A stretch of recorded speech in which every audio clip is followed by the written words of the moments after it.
Queridos maestros, ¿qué tal? Sean bienvenidos a este curso de CTA. En el día de hoy vamos a tocar el tema, lo que es calor y energía.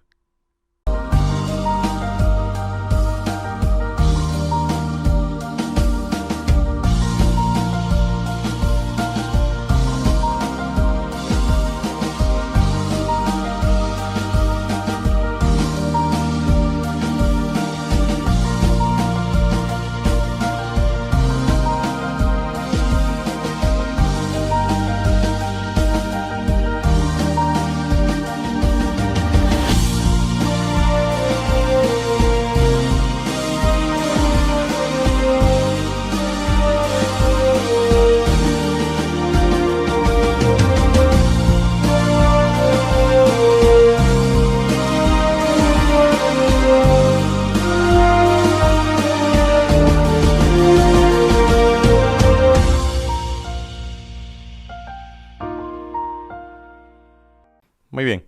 El día de hoy, queridos maestros, vamos a hablar sobre el tema de lo que es calor y energía. ¿Cuáles son las definiciones?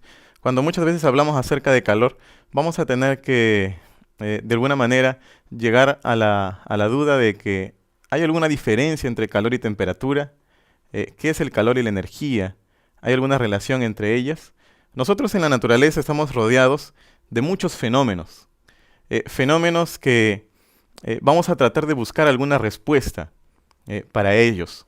Yo les voy a presentar el día de hoy un comportamiento de unos animales que van a dar como inicio al tema que vamos a tratar el día de hoy. Observen ustedes, ahí en pantallas, cómo estos animales se transportan. Nosotros conocemos a estos animales, son los pingüinos. Estos pingüinos tienen una característica, y es que ellos viven en zonas heladas. Para nosotros es muy gracioso a veces ver este tipo de animalitos, cómo se tambalean al momento de desplazarse. Pero si ustedes han logrado notar, o si en algún momento se han preguntado, ¿por qué las patas de estos pingüinos no se congelan? ¿O por qué estos pingüinos no entran en estado de hipotermia? ¿Por qué su circulación no se condensa? ¿Por qué es que ellos pueden vivir en ese tipo de ambientes? Pues vamos a tocar la pregunta que nosotros vamos a querer resolver el día de hoy. ¿Por qué no se congelan las patas de los pingüinos? ¿Por qué el frío no pasa a su cuerpo?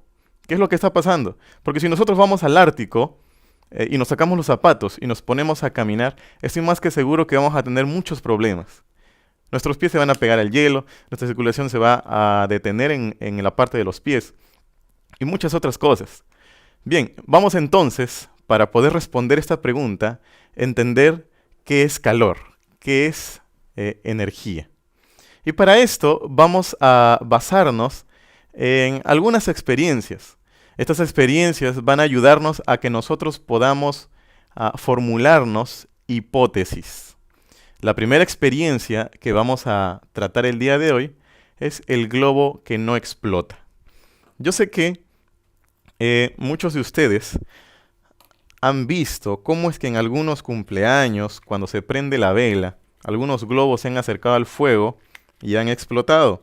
Pero el día de hoy yo les voy a mostrar que hay un globo que no explota. ¿Cómo es eso? ¿Cómo se puede llevar a cabo de que un globo no explote? Vamos a hacer la siguiente experiencia. Yo tengo un globo y este globo está lleno de aire. Si yo lo acerco al calor, ¿qué es lo que va a ocurrir? Prestemos atención. ¿Qué fue lo que pasó? El globo explotó, el globo estalló. Esta es la oportunidad para que nosotros podamos hacer de que nuestros alumnos empiecen a generar hipótesis. Y usted le pregunta a sus alumnos, ¿por qué explotó el globo? ¿Qué fue lo que pasó? ¿Qué condiciones permitieron de que este globo pueda estallar? Vamos a ver otra condición. El primer globo que yo tenía estaba lleno de aire. Ahora les voy a presentar un globo lleno de agua. ¿Qué es lo que está pasando? ¿O qué es lo que va a pasar? Prestemos atención. yo voy a acercar este globo al fuego y voy a notar algo interesante. El primer globo estalló, pero este globo no explota, no está reventando, a pesar de que yo lo tengo mucho tiempo expuesto a este fuego. Esta es la oportunidad en donde nosotros vamos a pedirle a nuestros alumnos que ellos puedan formular sus hipótesis. Esas hipótesis van a ser pues plasmadas en la pizarra y de esa manera nosotros vamos a cautivar a nuestros alumnos, porque ellos van a querer obtener las respuestas, ellos van a querer saber por qué es que el globo no explota. Muchos dirán, bueno, profesor, es que el agua que está dentro del globo es fría, pues, y el frío y el calor, bueno, en este caso el frío le gana al calor. Muchas hipótesis pueden formularse dependiendo de lo que nuestros alumnos crean conveniente. Vamos a pasar a nuestra siguiente experiencia. Un espiral en rotación. Para esto, nosotros vamos a necesitar un espiral. Tenemos aquí el espiral. Este espiral yo lo voy a colocar encima del fuego. Y quiero ver qué es lo que va a empezar a ocurrir. Si ustedes prestan atención, este espiral empieza a girar. Los alumnos se quedarán sorprendidos y empezarán a observar y dirán, ¿por qué es que este espiral está empezando a girar si solamente se le está sosteniendo encima del fuego? Otra vez nosotros podemos dar oportunidad a que nuestros alumnos puedan generar sus hipótesis y ellos empezarán a querer entender este fenómeno. Y es a donde nosotros queremos llegar en nuestra clase, que ellos puedan buscar sus propias respuestas a esas preguntas que el profesor ha generado. ¿Sí? Muy bien. Por tercera y última experiencia, vamos a mostrar cómo es posible cortar una botella de vidrio con solamente una pita. En este caso, yo voy a utilizar esta pequeña soguilla. Esta pequeña soguilla ha estado bañada en alcohol. Yo ya la he amarrado a la dimensión de la botella para poder ahorrarnos el tiempo. Entonces voy a colocar este pequeño pabilo en esta zona y voy a agregarle un poquito más de alcohol. Tiene que estar bien bañado para que esta zona pueda estar en contacto con el fuego. Y no solamente esto, sino que también voy a tener un recipiente con agua con hielo.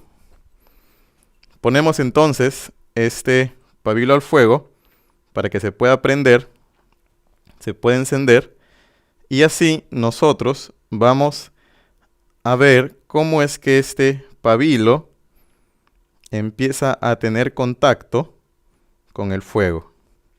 En el caso de que el pabilo no prenda, se le puede agregar un poco más de alcohol, porque necesitamos de que este pabilo pueda encender.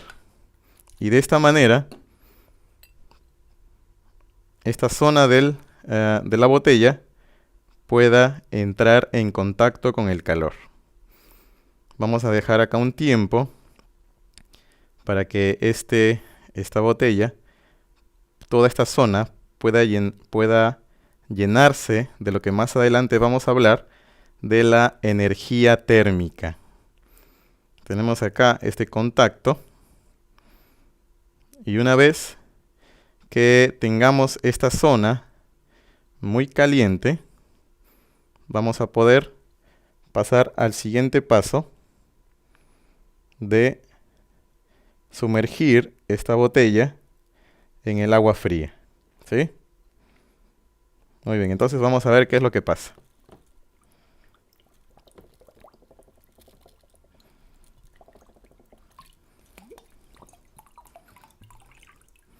Bueno, en este momento no ocurrió absolutamente nada. La botella tenía que quebrarse. Pero bueno, vamos a seguir.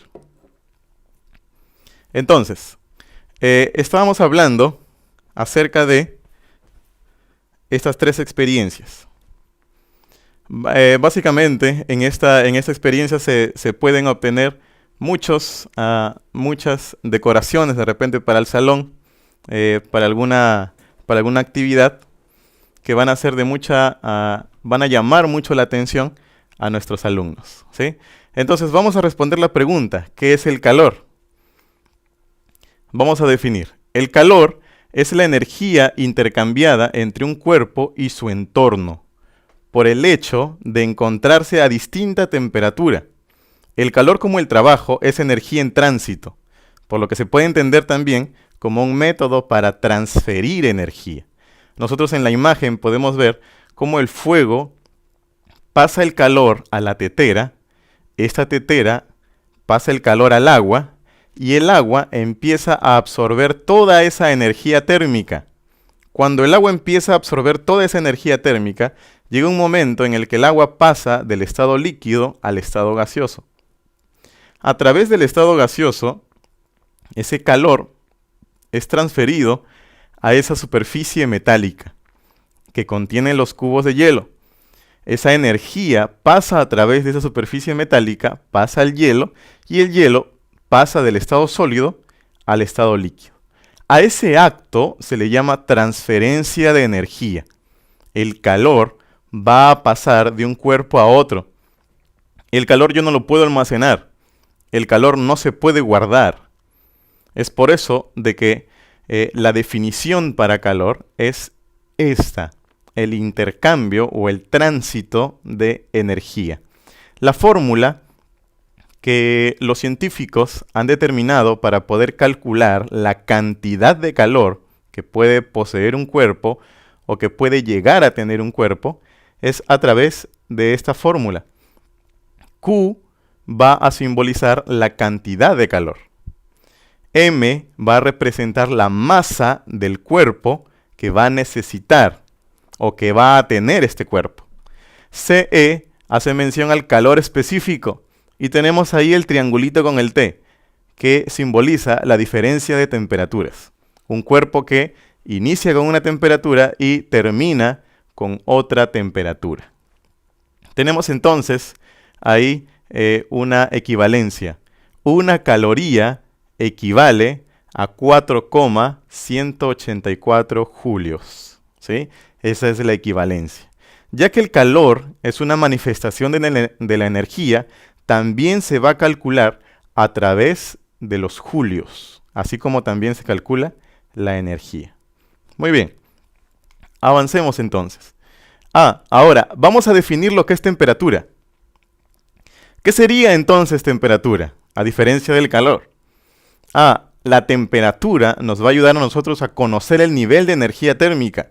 Ahora, en un cuerpo, cuando ese nivel de energía térmica aumenta, ocurre algo en la materia.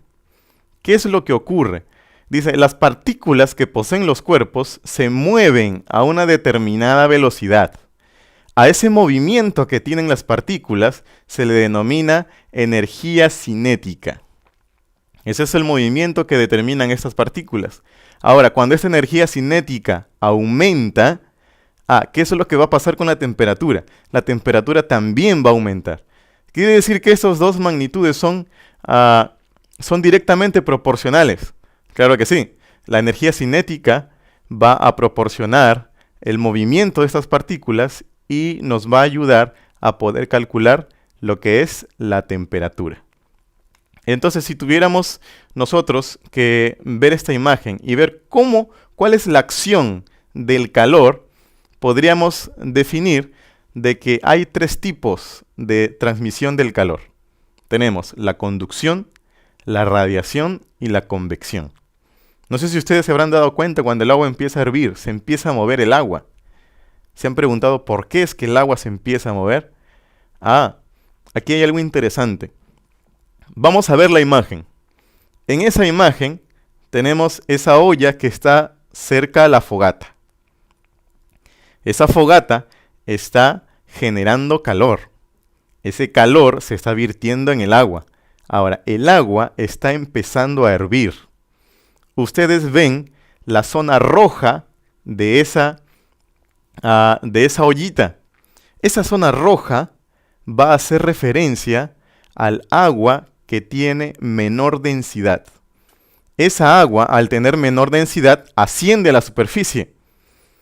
Y el agua que se encuentra en la superficie desciende, porque cuando el agua empieza a hervir, el agua cuando toma mayor temperatura, su densidad disminuye. Y el agua fría tiene mayor densidad que el agua caliente. Es por eso que se empieza a llevar un ciclo. A ese ciclo se le llama convección, cuando la energía térmica empieza a distribuirse en la misma materia, en el mismo material. A eso se le denomina convección. Tenemos también la conducción. La conducción es cuando tenemos un sólido y a través de ese sólido, cuando se expone un extremo de él al fuego, esa energía térmica va a recorrer todo el sólido y también va a llegar al otro extremo.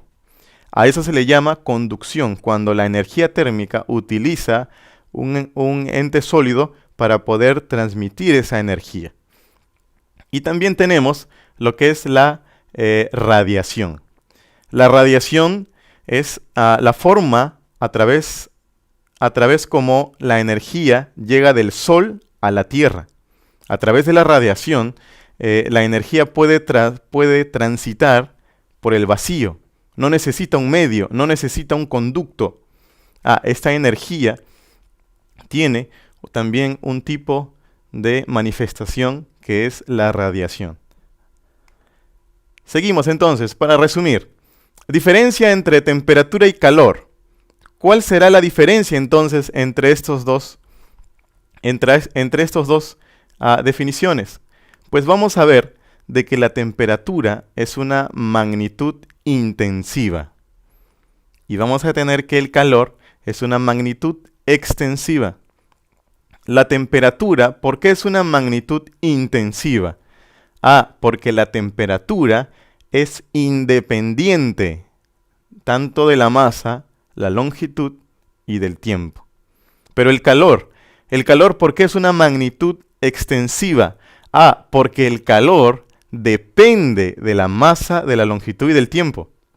Otra diferencia que podemos tener entre estos dos es que la temperatura se mide en grados Celsius, se mide en grados Fahrenheit y se mide en Kelvin, mientras que el calor solamente se puede expresar en calorías, o también en kilocalorías, o en BTU. Entonces, una vez marcadas estas diferencias, nosotros vamos a poder dejar claro a cada uno de nuestros alumnos cuál es la diferencia entre estos dos. Porque muchas veces cuando llega el verano, decimos tengo calor o no sé, parece que la temperatura es elevada, hace mucho calor. Pareciera de que esas dos terminaciones significan lo mismo, sin embargo tienen mucha relación, pero no son iguales, ya que la temperatura va a medir al calor. Vamos a ver entonces un ejemplo. Tenemos aquí 2 depósitos. El primer depósito tiene una gran cantidad de agua. El segundo depósito solamente tiene poca agua, pero los dos están a la misma temperatura. Entonces, nosotros al ver el primer depósito nos preguntaremos lo siguiente. ¿Cuánto de energía térmica necesitará el primer depósito para poder llegar a los 100 grados centígrados? ¿No creen que el primer depósito necesitará más energía térmica que el segundo? Pues claro que sí. El primer depósito, al tener más cantidad de agua, necesita que se le exponga al calor por más tiempo, mientras que el depósito que tiene menos agua necesita ser expuesto al calor por una cantidad de tiempo corta. Entonces, nosotros podemos entender de que el primer depósito necesita más cantidad de energía térmica que el segundo. Pero sin embargo, los dos están a la misma temperatura. Eso podemos nosotros entender la diferencia entre temperatura y calor. Muy bien, ahora, en algún momento nos habrá pasado que nosotros vamos a necesitar calentarnos con algo. A veces nos sentimos, estamos en un ambiente muy frío y a veces decimos, voy a tomar una taza de agua caliente porque tengo mucho frío. Lo que nosotros estamos haciendo es poder entrar en un equilibrio térmico. ¿Por qué? Si nosotros juntamos dos cuerpos con una temperatura distinta, el cuerpo de mayor temperatura va a ceder calor al cuerpo de menor temperatura. Y este flujo de energía se va a terminar solo cuando estos dos cuerpos estén a la misma temperatura. Es ahí donde se va a llevar a cabo lo que es el equilibrio térmico. Y la transferencia de energía se va a terminar. Es por eso que llega un momento en el que tú estás agarrando tu taza caliente y llega un momento en que ya no lo sientes caliente. Dices, pero ¿qué fue lo que pasó? La energía que esa taza de té caliente ha cedido a tus manos, se ha equilibrado con la temperatura de esa taza. Entonces, al pasar el tiempo, esas temperaturas, al estar en equilibrio térmico, cesa lo que es el flujo de calor. Vamos a ver también un punto interesante, lo que es la dilatación térmica. Nosotros hemos podido experimentar, nosotros hemos podido ver que los sólidos tienden a dilatarse cuando están expuestos al calor. Tienden a dilatarse. Ellos, cuando empieza a ocurrir lo que es la transferencia de energía, cuando se empieza a transferir energía a su cuerpo, estas moléculas empiezan a moverse, empiezan a salir disparadas, una contra otra, empiezan a chocar, y la energía cinética empieza a aumentar. Al aumentar esta energía cinética, va a generar que el volumen del cuerpo, el volumen de este cuerpo sólido, aumente. Y en algunos casos, en algunas circunstancias, nosotros, estoy más que seguro que en algún momento hemos escuchado en algunos colegios, cuando están en la época de verano, llega la noche y como que se empiezan a escuchar algunos crujidos, algunos chillidos. Y a veces algunos dicen, ¿quién estará ahí? ¿Qué es lo que está pasando? No, solamente está llevándose a cabo un fenómeno físico. Durante el día, todas esas carpetas metálicas, todo aquello, aquellos sólidos que han sido expuestos a la luz del sol, fuerte y potente, se han empezado a dilatar, su volumen ha aumentado. Y cuando cae la noche, cuando desciende la temperatura, esos cuerpos han regresado a su estado inicial. También podemos obtener ahí una tabla de coeficientes de dilatación. Cada metal, cada elemento, tiene un coeficiente de dilatación determinado por la ciencia. Seguimos avanzando. Vamos a ver ahora tipos de termómetros. Hay termómetros ambientales y también hay termómetros clínicos que se han ido inventando y se han ido mejorando al paso del tiempo. Para llegar a lo que es la creación del termómetro, han tenido que haber pasado muchos años. En el siglo XVI, con Galileo Galilei, se pudo hacer, Galileo Galilei empezó a experimentar con lo que era la temperatura. ¿Qué fue lo que hizo Galileo Galilei? Bueno, él agarró un balón de laboratorio. Este balón lo empezó él a calentar. Empezó a calentar este balón y introdujo un tubo dentro de este balón. Y Galileo Galilei empezó a calentar este tubo. Al calentar este balón, el aire que estaba dentro del balón, las moléculas empezaron a aumentar lo que es su energía cinética. Empezaron a chocar unas contra otras y empezaron a aumentar su volumen. ¿Qué fue lo que hizo después? Luego Galileo Galilei introdujo este sistema dentro de otro balón.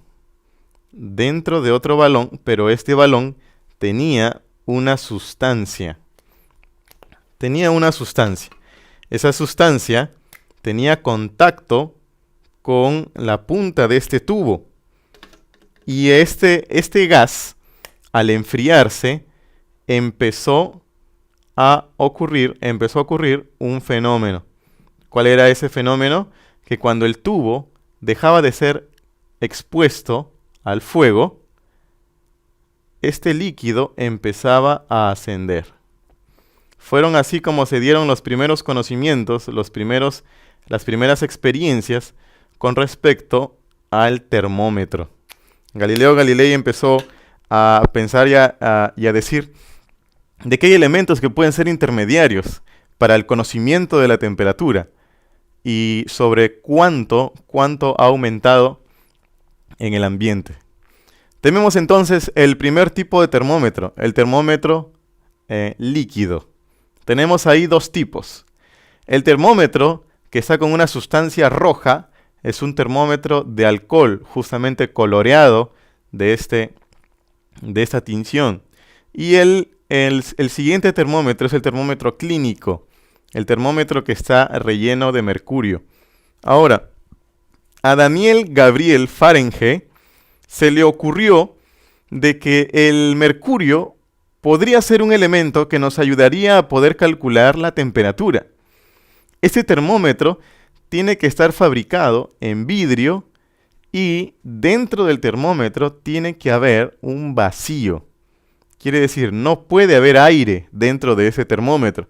Si hubiera aire, la presión que generaría el aire contra el líquido haría de que este termómetro explotara.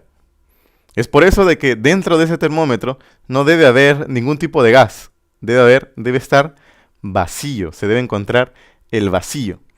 Tenemos entonces el termómetro de color rojo. Ese termómetro de color rojo, por lo general, mide el ambiente. Puede tanto subir como bajar su temperatura. Ahora, si observamos bien la imagen, vamos a ver el termómetro de mercurio. El termómetro de mercurio, en la parte inferior, hay como que como un pequeño cuello, ¿sí? Como una pequeña estrechez. Esa estrechez va a ayudar a que cuando el mercurio suba, ya no descienda. ¿Para qué nosotros necesitamos esto? Para poder medir nuestra temperatura. Nosotros agarramos el termómetro, lo ponemos en contacto con nuestro tejido para que nuestro calor pueda verse expresado, o nuestra temperatura, perdón, pueda verse expresada en ese termómetro. Y es así como nosotros podemos ver si es que tenemos fiebre o si es que no tenemos fiebre. Esa es la ayuda de nuestro termómetro clínico. Y eso se lo debemos a Daniel Gabriel Fahrenheit en el año 1717. Él empezó a formar el primer termómetro clínico con el que se podía medir.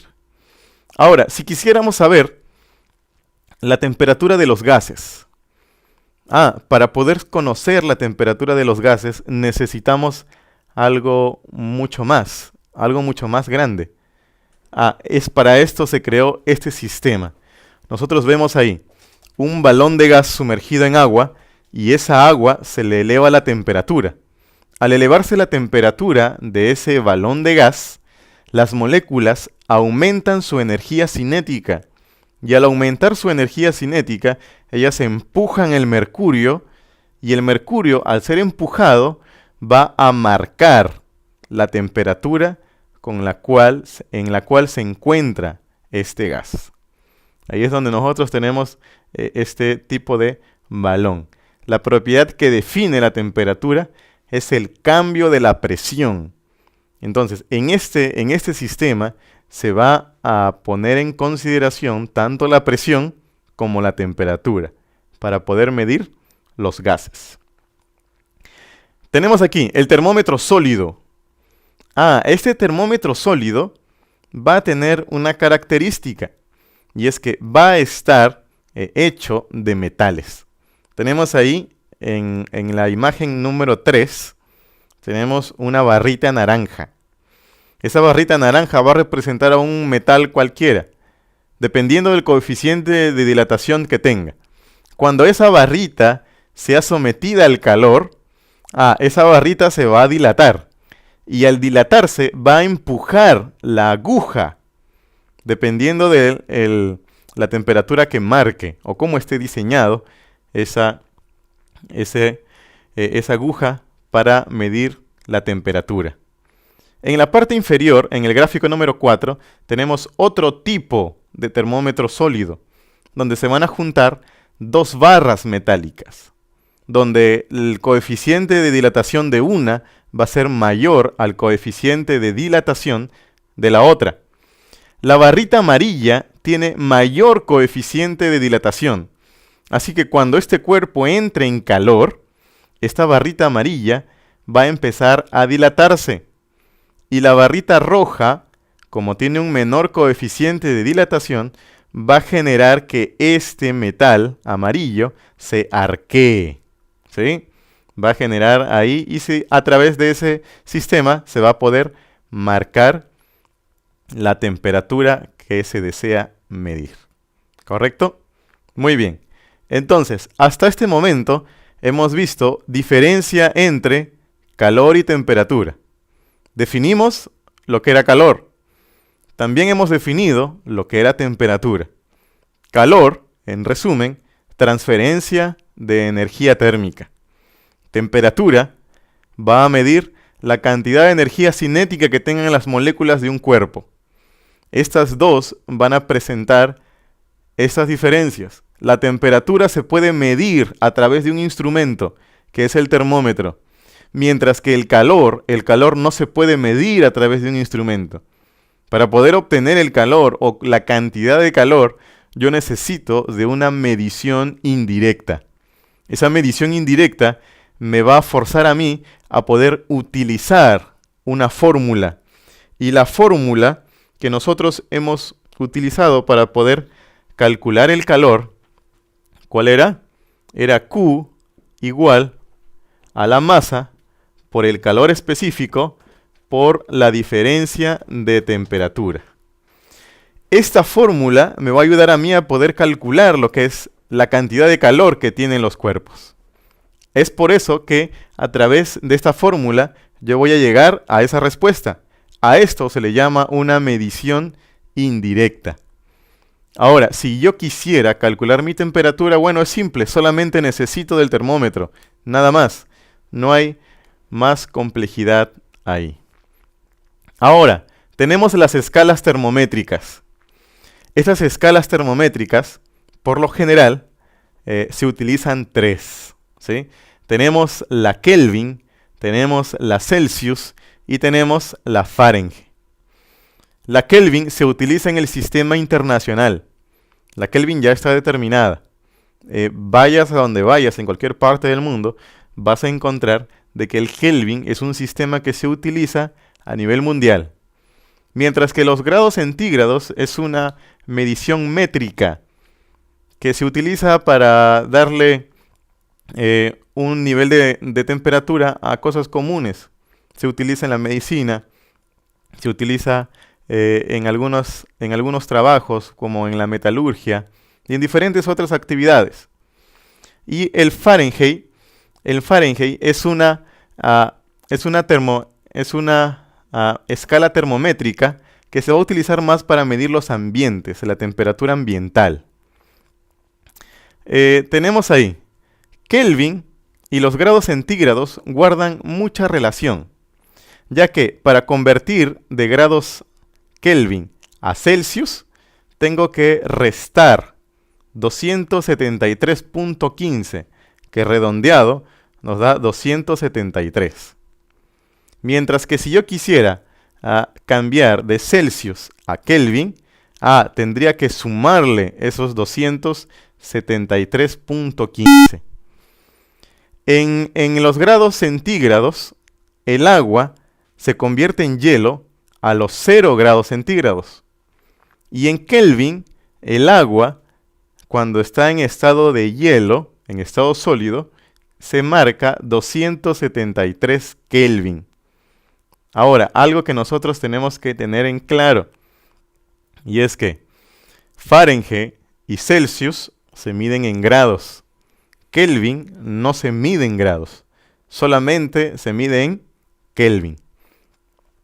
El agua hierve a 100 grados centígrados. Ahora, una de las experiencias que se quiso llegar era poder saber si es que a un cuerpo se le puede quitar absolutamente toda la energía térmica. Si es que un cuerpo puede llegar al cero absoluto, al cero completo, y a ese cero se le llama el cero de Kelvin. El cero absoluto en Kelvin marca a un cuerpo sin ningún tipo de energía térmica. Marca en nada. Y la experiencia que se ha logrado realizar para poder dar toda la energía a un cuerpo no llega al cero Kelvin. Quiere decir que no existe un cuerpo que no tenga energía. Todos los sólidos, como nosotros podemos tener aquí, todos estos sólidos, sus moléculas tienen un tipo de movimiento. Podrán moverse entre ellas, podrán tener un movimiento que no sea perceptible al ojo humano, pero estas moléculas sí presentan movimiento. En los fluidos, estas moléculas van a presentar un movimiento menos intenso. El movimiento más intenso que nosotros podemos observar es el movimiento que se da entre los gases. Los gases, las moléculas de los gases, sí van a presentar un movimiento más, con una energía cinética más alta, ya que los gases van a procurar ocupar todo el lugar en el que se encuentren. Entonces tenemos esos tres tipos de escalas termométricas: Fahrenheit, Celsius y Kelvin. Muy bien, entonces, ya hemos llevado todo lo que corresponde a esta teoría. ¿Para qué hicimos las experiencias al inicio? ¿Para qué buscamos dar respuestas? Tenemos la primera, la del globo. ¿Por qué el globo no estalló?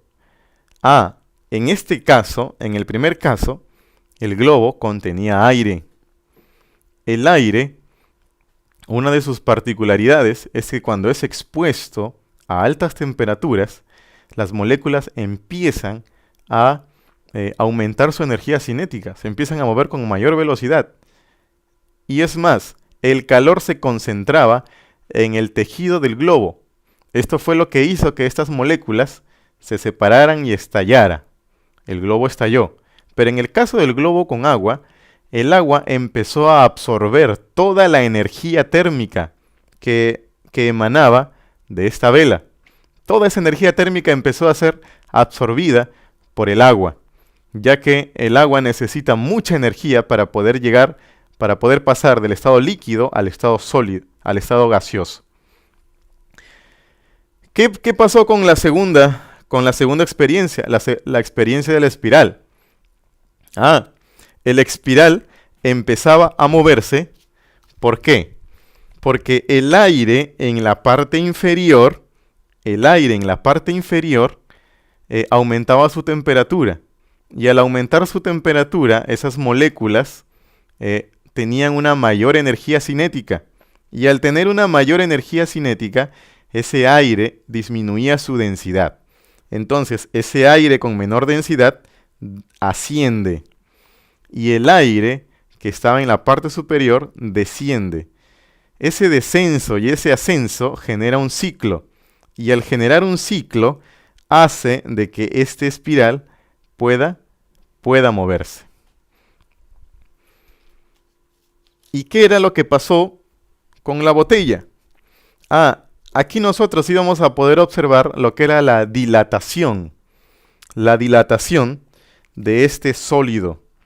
En caso de que no se pudiera encender con alcohol, también se puede haber utilizado ron de quemar. Con el ron de quemar, toda esta zona se iba a encender y al momento de introducirlo al agua con hielo, esa dilatación se iba a contraer y esa fuerza de contracción iba a generar ruptura alrededor de este en base. Muy bien, entonces, una vez ya explicada cada una de estas experiencias y haber obtenido la respuesta a cada una de estas preguntas, vamos a responder entonces nuestra pregunta general. ¿Por qué no se congelan las patas de los pingüinos?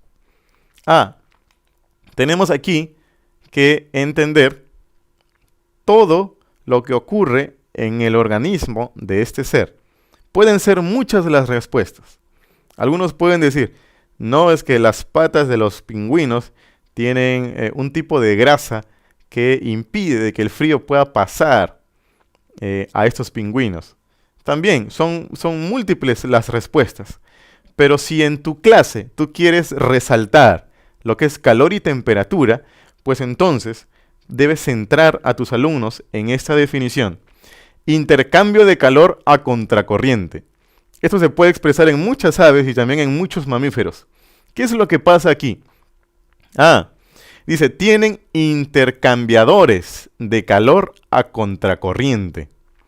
Los científicos que creen en la evolución, ellos creen de que esos animales han logrado poder tener este tipo de sistemas gracias a esta escala evolutiva. Sin embargo, los que apoyamos la creación, nosotros definimos que esto fue un diseño inteligente. Nuestro Dios, en su infinita sabiduría, diseñó a estos animales para que puedan vivir en estos ambientes.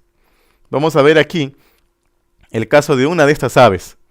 Intercambio de calor a contracorriente. Tenemos la flechita roja que nos indica la arteria. La arteria está llevando sangre desde el cuerpo de esta ave. Y esa sangre está descendiendo. Está descendiendo con gran cantidad de calor. Esa arteria se encuentra junto con la vena que está llevando sangre de las patas al cuerpo. Si esa sangre llegara al cuerpo, esa sangre que va de las patas al cuerpo, va a empezar a transportar sangre fría. Pero en el caso de estas aves, esas dos, tanto la arteria como la vena, están tan juntas que el paso de la vena al subir y la sangre de la arteria al bajar genera un intercambio de calor eficiente. Toda la energía calorífica que tiene esa arteria pasa a la vena que está con sangre fría. Y eso evita de que esa sangre fría llegue a esta ave. De esta y muchas otras maneras son como los pingüinos mantienen su temperatura corporal. Y así ellos pueden vivir en estos ambientes. Nosotros tenemos que mostrar a nuestros alumnos, a cada uno de ellos, de que creemos en un Dios todopoderoso, en un Dios que todo lo sabe, un Dios que diseñó a cada animal para que pueda vivir en hábitats específicos. Y de esa manera, en estos animales, nosotros podamos ver el poder creador de nuestro Dios, su sabiduría infinita. Él puede crear estos grandes sistemas que a veces al hombre no se les pudo haber ocurrido. Estos sistemas de transferencia de energía térmica contracorriente se han utilizado en muchas industrias. Sin embargo, el hombre, a través de los años, ha buscado darle la espalda a Dios y atribuirse esas ideas a él mismo. El hombre hoy en día se llama el creador de muchas cosas.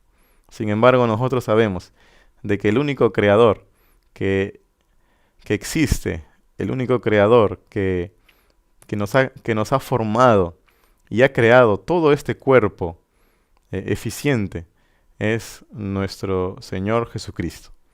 Voy a invitarles a hacer una oración para poder terminar en estos momentos, ¿sí? Oremos.